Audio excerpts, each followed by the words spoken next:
The Monkey's Paw by W. W. Jacobs. Quote, "Be careful what you wish for, you may receive it." Anonymous. Part 1. Outside, the night was cold and wet, but in the small living room the curtains were closed and the fire burned brightly. Father and son were playing chess, the father, whose ideas about the game involved some very unusual moves, putting his king into such sharp and unnecessary danger that it even brought comment from the white-haired old lady knitting quietly by the fire. "Listen to the wind," said Mr. White, who, having seen a mistake that could cost him the game after it was too late, was trying to stop his son from seeing it. "I'm listening," said the son, seriously studying the board as he stretched out his hand. "Check. I should hardly think that he'll come tonight," said his father, with his hand held in the air over the board. "Mate," replied the son. "That's the worst of living so far out," cried Mr. White with sudden and unexpected violence. "Of all the awful out-of-the-way places to live in, this is the worst. Can't walk on the footpath without getting stuck in the mud, and the road's a river. I don't know what the people are thinking about. I suppose they think it doesn't matter because only 2 houses in the road have people in them." "Never mind, dear," said his wife calmly, "perhaps you'll win the next one." Mr. White looked up sharply, just in time to see a knowing look between mother and son. The words died away on his lips, and he hid a guilty smile in his thin grey beard. "There he is," said Herbert White as the gate banged shut loudly and heavy footsteps came toward the door. The old man rose quickly and opening the door, was heard telling the new arrival how sorry he was for his recent loss. The new arrival talked about his sadness, so that Mrs. White said, "Tut, tut," and coughed gently as her husband entered the room followed by a tall, heavy-built, strong-looking man, whose skin had the healthy reddish color associated with outdoor life and whose eyes showed that he could be a dangerous enemy. "Sergeant Major Morris," he said, introducing him to his wife and his son, Herbert. The sergeant major shook hands and, taking the offered seat by the fire, watched with satisfaction as Mr. White got out whiskey and glasses. After the 3rd glass his eyes got brighter and he began to talk. The little family circle listened with growing interest to this visitor from distant parts, as he squared his broad shoulders in the chair and spoke of wild scenes and brave acts, of wars and strange peoples. 21 years of it," said Mr. White, looking at his wife and son. "When he went away he was a thin young man. Now look at him. He doesn't look to have taken much harm," said Mrs. White politely. "I'd like to go to India myself," said the old man, "just to look around a bit, you know." "Better where you are," said the sergeant major, shaking his head. He put down the empty glass and sighing softly, shook it again. "I should like to see those old temples and fakirs and the street entertainers," said the old man. "What was that you started telling me the other day about a monkey's paw or something, Morris?" "Nothing," said the soldier quickly. "At least, nothing worth hearing." "Monkey's paw," said Mrs. White curiously. "Well, it's just a bit of what you might call magic, perhaps," said the sergeant major, without first stopping to think. His 3 listeners leaned forward excitedly. Deep in thought, the visitor put his empty glass to his lips and then set it down again. Mr. White filled it for him again. "To look at it," said the sergeant major, feeling about in his pocket, "it's just an ordinary little paw, dried to a mummy." He took something out of his pocket and held it out for them. Mrs. White drew back with a look of disgust, but her son, taking it, examined it curiously. "And what is there special about it?" asked Mr. White as he took it from his son, and having examined it, placed it upon the table. "It had a spell put on it by an old fakir," said the sergeant major, "a very holy man. He wanted to show that fate ruled people's lives, and that those who tried to change it would be sorry. He put a spell on it so that 3 different men could each have 3 wishes from it." The way he told the story showed that he truly believed it, and his listeners became aware that their light laughter was out of place and had hurt him a little. "Well, why don't you have 3, sir?" said Herbert, cleverly. The soldier looked at him the way that the middle-aged usually look at disrespectful youth. I have, he said quietly, and his face whitened. And did you really have the 3 wishes granted? Asked Mrs. White. I did, said the sergeant major, and his glass tapped against his strong teeth. And has anybody else wished? Continued the old lady. The first man had his 3 wishes. Yes, was the reply. I don't know what the first 2 were, but the third was for death. That's how I got the paw. His voice was so serious that the group fell quiet. If you've had your 3 wishes, it's no good to you now then, Morris, said the old man at last. What do you keep it for? The soldier shook his head. Fancy, I suppose, he said slowly. I did have some idea of selling it, but I don't think I will. It has caused me enough trouble already. Besides, people won't buy. They think it's just a story, some of them, and those who do think anything of it want to try it first and pay me afterward. If you could have another 3 wishes, said the old man, watching him carefully, would you have them? I don't know, said the other. I don't know. He took the paw, and holding it between his front finger and thumb, suddenly threw it upon the fire. Mr. White, with a slight cry, quickly bent down and took it off. Better let it burn, said the soldier sadly, but in a way that let them know he believed it to be true. If you don't want it, Morris, said the other, give it to me. I won't, said his friend with stubborn determination. I threw it on the fire. If you keep it, don't hold me responsible for what happens. Throw it on the fire like a sensible man. The other shook his head and examined his possession closely. How do you do it? He asked. Hold it up in your right hand, and state your wish out loud so that you can be heard, said the sergeant major, but I warn you of what might happen. Sounds like the Arabian Nights, said Mrs. White, as she rose and began to set the dinner. Don't you think you might wish for 4 pairs of hands for me? Her husband drew the talisman from his pocket, and all 3 laughed loudly as the sergeant major, with a look of alarm on his face, caught him by the arm. If you must wish, he demanded, wish for something sensible. Mr. White dropped it back in his pocket, and placing chairs, motioned his friend to the table. In the business of dinner the talisman was partly forgotten, and afterward the 3 sat fascinated as they listened to more of the soldier's adventures in India. If the tale about the monkey's paw is not more truthful than those he has been telling us, said Herbert, as the door closed behind their guest, just in time to catch the last train, we shan't make much out of it. Did you give anything for it, father? Asked Mrs. White, watching her husband closely. A little, said he, coloring slightly. He didn't want it, but I made him take it.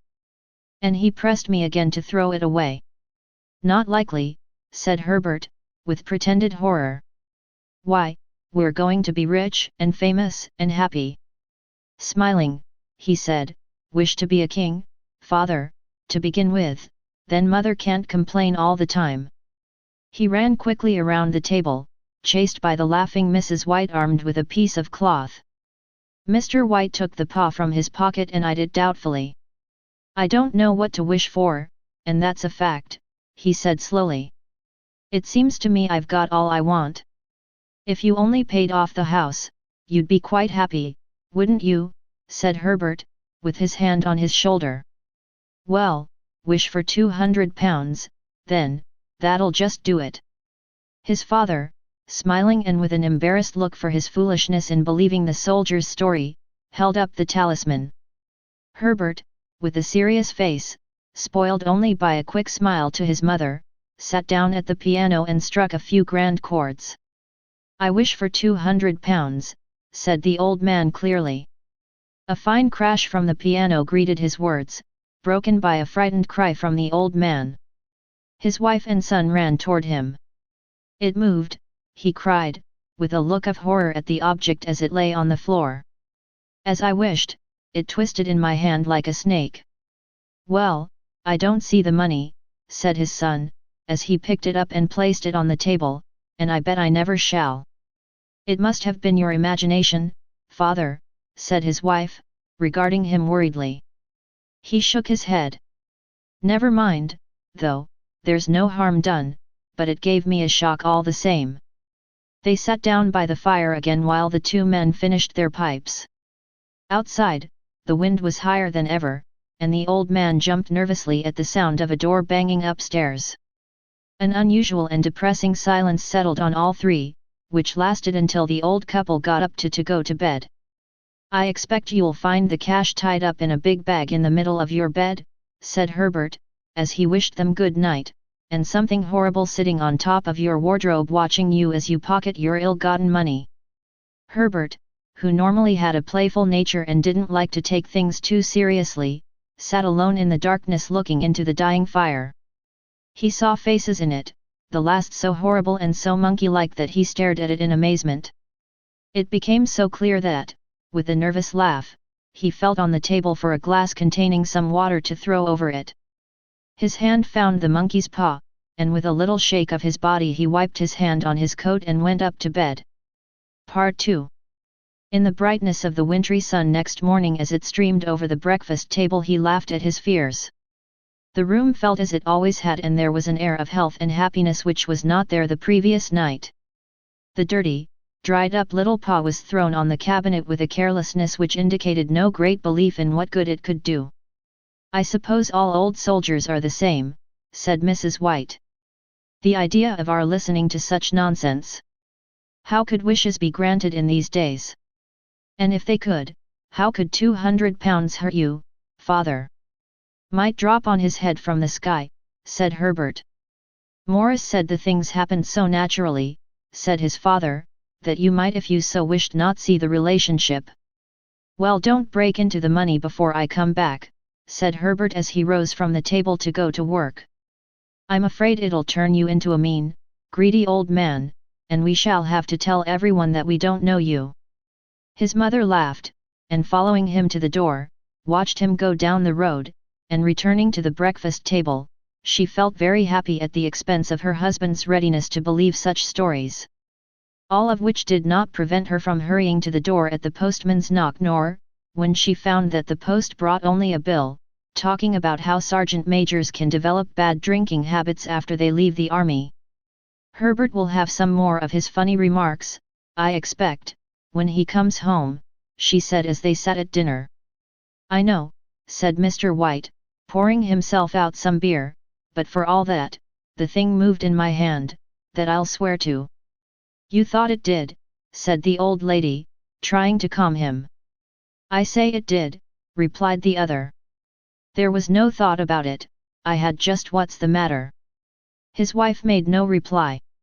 She was watching the mysterious movements of a man outside, who, looking in an undecided fashion at the house, appeared to be trying to make up his mind to enter. In mental connection with the £200, she noticed that the stranger was well dressed, and wore a silk hat of shiny newness. 3 times he stopped briefly at the gate, and then walked on again.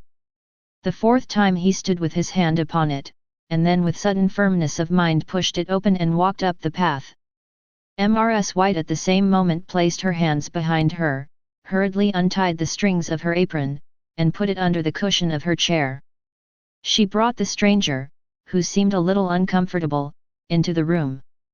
He looked at her in a way that said there was something about his purpose that he wanted to keep secret, and seemed to be thinking of something else as the old lady said she was sorry for the appearance of the room and her husband's coat, which he usually wore in the garden.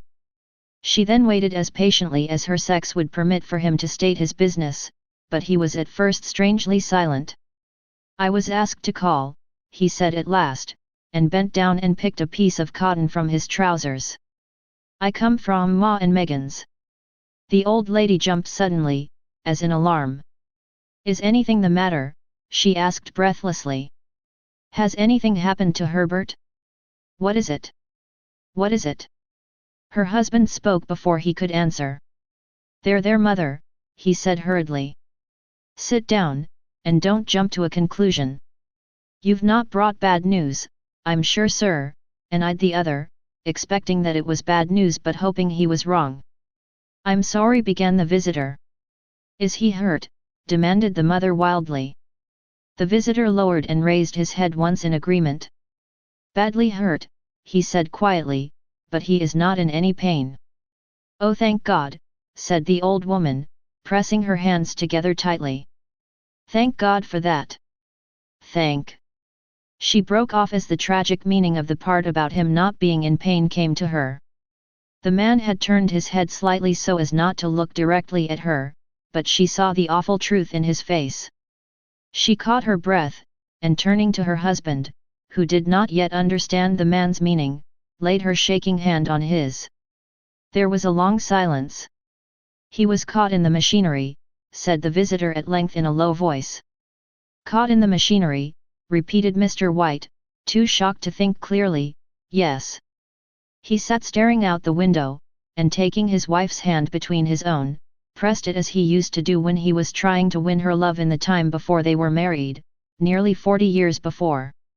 He was the only one left to us, he said, turning gently to the visitor. It is hard. The other coughed, and rising, walked slowly to the window. The firm wishes me to pass on their great sadness about your loss, he said, without looking round. I ask that you to please understand that I am only their servant and simply doing what they told me to do. There was no reply. The old woman's face was white, her eyes staring, and her breath unheard. On the husband's face was a look such as his friend the sergeant major might have carried into his first battle. I was to say that Ma and Meggins accept no responsibility, continued the other.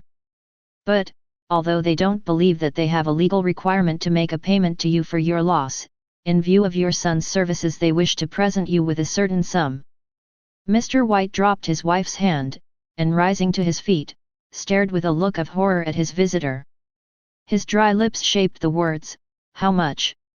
200 pounds, was the answer. Without hearing his wife's scream, the old man smiled weakly, put out his hands like a blind man, and fell, a senseless mass, to the floor. Part 3.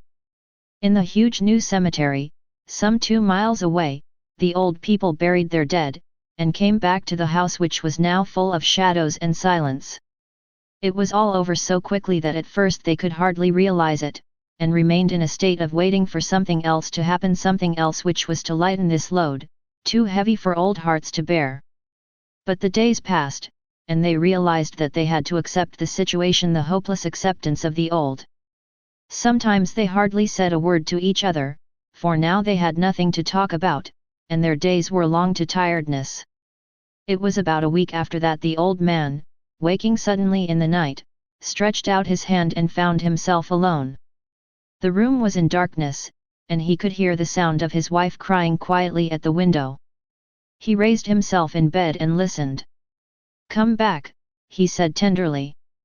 You will be cold. It is colder for my son, said the old woman, who began crying again. The sounds of crying died away on his ears. The bed was warm, and his eyes heavy with sleep. He slept lightly at first, and then was fully asleep until a sudden wild cry from his wife woke him with a start. The paw, she cried wildly. The monkey's paw. He started up in alarm. Where is it? What's the matter? She almost fell as she came hurried across the room toward him. I want it, she said quietly. You've not destroyed it. It's in the living room, on the shelf above the fireplace, he replied. Why? She cried and laughed together, and bending over, kissed his cheek. I only just thought of it, she said. Why didn't I think of it before? Why didn't you think of it? Think of what? He questioned. The other 2 wishes, she replied quickly. We've only had one. Was not that enough? He demanded angrily. No, she cried excitedly, we'll have one more. Go down and get it quickly, and wish our boy alive again. The man sat up in bed and threw the blankets from his shaking legs. Good God, you are mad, he cried, struck with horror. Get it, she said, breathing quickly, get it quickly, and wish oh my boy, my boy. Her husband struck a match and lit the candle. Get back to bed, he said, his voice shaking. You don't know what you are saying. We had the first wish granted, said the old woman, desperately, why not the second? A CC coincidence, said the old man. Go get it and wish, cried his wife, shaking with excitement. The old man turned and looked at her, and his voice shook. He has been dead 10 days, and besides I would not tell you before, but I could only recognize him by his clothing. If he was too terrible for you to see then, how now? Bring him back, cried the old woman, and pulled him towards the door. Do you think I fear the child I have nursed? He went down in the darkness, and felt his way to the living room, and then to the fireplace. The talisman was in its place on the shelf, and then a horrible fear came over him that the unspoken wish might bring the broken body of his son before him before he could escape from the room. He caught his breath as he found that he had lost the direction of the door. His forehead cold with sweat, he felt his way round the table and along the walls until he found himself at the bottom of the stairs with the evil thing in his hand. Even his wife's face seemed changed as he entered the room. It was white and expectant, and to his fears seemed to have an unnatural look upon it. He was afraid of her. Wish, she cried in a strong voice. It is foolish and wicked, he said weakly. Wish, repeated his wife. He raised his hand. I wish my son alive again. The talisman fell to the floor, and he looked at it fearfully. Then he sank into a chair and the old woman, with burning eyes, walked to the window and opened the curtains. He sat until he could no longer bear the cold, looking up from time to time at the figure of his wife staring through the window. The candle, which had almost burned to the bottom, was throwing moving shadows around the room. When the candle finally went out, the old man, with an unspeakable sense of relief at the failure of the talisman, went slowly back to his bed, and a minute afterward the old woman came silently and lay without movement beside him. Neither spoke, but lay silently listening to the ticking of the clock. They heard nothing else other than the normal night sounds. The darkness was depressing, and after lying for some time building up his courage, the husband took the box of matches, and lighting one, went downstairs for another candle. At the foot of the stairs the match went out, and he stopped to light another, and at the same moment a knock sounded on the front door. It was so quiet that it could only be heard downstairs, as if the one knocking wanted to keep their coming a secret. The matches fell from his hand.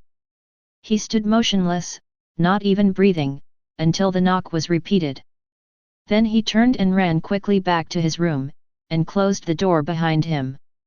A third knock sounded through the house. What's that? Cried the old woman, sitting up quickly. A rat, said the old man shakily. A rat. It passed me on the stairs. His wife sat up in bed listening. A loud knock echoed through the house. It's Herbert, she screamed. It's Herbert. She ran to the door, but her husband was there before her, and catching her by the arm, held her tightly. What are you going to do? He asked in a low, scared voice. It's my boy, it's Herbert, she cried, struggling automatically. I forgot it was 2 miles away. What are you holding me for? Let go. I must open the door. For God's sake don't let it in, cried the old man, shaking with fear. You're afraid of your own son, she cried struggling. Let me go. I'm coming, Herbert, I'm coming. There was another knock, and another. The old woman with a sudden pull broke free and ran from the room. Her husband followed to the top of the stairs, and called after her as she hurried down. He heard the chain pulled back and the bottom lock open. Then the old woman's voice, desperate and breathing heavily. The top lock, she cried loudly. Come down. I can't reach it. But her husband was on his hands and knees feeling around wildly on the floor in search of the paw. If only he could find it before the thing outside got in. The knocks came very quickly now, echoing through the house, and he heard the noise of his wife moving a chair and putting it down against the door. He heard the movement of the lock as she began to open it, and at the same moment he found the monkey's paw, and frantically breathed his third and last wish. The knocking stopped suddenly, although the echoes of it were still in the house. He heard the chair pulled back, and the door opened. A cold wind blew up the staircase, and a long loud cry of disappointment and pain from his wife gave him the courage to run down to her side, and then to the gate. The street light opposite shone on a quiet and deserted road. The end. Here's a summary of the story. The Monkey's Paw is a famous short story written by W. W. Jacobs. The story revolves around a magical, but cursed, monkey's paw that grants its possessor 3 wishes. The story begins with Mr. and Mrs. White and their son, Herbert, spending a cozy evening at home. A visitor, Sergeant Major Morris, arrives at their door. He has just returned from India and shares stories of his travels. During his visit, he presents the family with a curious and sinister souvenir, a dried, mummified monkey's paw that has the power to grant 3 wishes to its owner. Sergeant Major Morris warns the Whites about the dangers of using the paw and reveals that it had been cursed by a fakir to teach people the dangers of tampering with fate. Despite the warnings, Mr. White wishes for £200 to pay off their house mortgage. The next day, they receive news that Herbert has been killed in a tragic accident at work, and the company offers them compensation of exactly £200. Overwhelmed by grief, Mrs. White insists that her husband use the second wish to bring their son back to life. Mr. White hesitates but ultimately makes the wish. Later that night, they hear knocking at the door, and Mrs. White becomes convinced that it is their resurrected son. Desperate and frightened, Mr. White uses the third and final wish to undo the consequences of the second wish. The knocking ceases, and the story ends with an eerie sense of foreboding as Mr. White realizes that they have made a terrible mistake by meddling with the monkey's paw. The monkey's paw explores themes of fate, the consequences of tampering with the supernatural, and the idea that one's desires and actions can have unintended and tragic outcomes. It is a cautionary tale about the dangers of trying to change one's destiny and the unpredictable consequences that can result from such actions. The Monkey's Paw by W. W. Jacobs offers several key learning points. 1. The unpredictability of fate. The story underscores the idea that fate is unpredictable and that tampering with it, even with good intentions, can lead to unintended and tragic consequences. 2. The dangers of greed. It highlights how the desire for material gain, as demonstrated by Mr. White's wish for money, can have negative repercussions. Greed can blind individuals to the potential harm they might cause themselves or others. 3. The hubris of human beings. The story serves as a cautionary tale about the human tendency to believe that they can control or manipulate forces beyond their understanding. The characters' decisions to make wishes reveal their overconfidence in their ability to shape their destinies. 4. The fragility of life. The Monkey's Paw emphasizes the fragile nature of human life and the emotional toll that death can take on a family. It shows how grief and desperation can lead people to make impulsive and ill-advised decisions. 5. The power of superstition. The story explores the theme of superstition, as the monkey's paw is believed to possess supernatural powers. It raises questions about the validity of such beliefs and the consequences of taking them seriously. In summary, the monkey's paw serves as a cautionary tale about the consequences of tampering with fate and the dangers of unchecked desires. It reminds readers to be mindful of their actions and decisions and to consider the potential consequences before seeking to alter their destinies. Thank you for listening.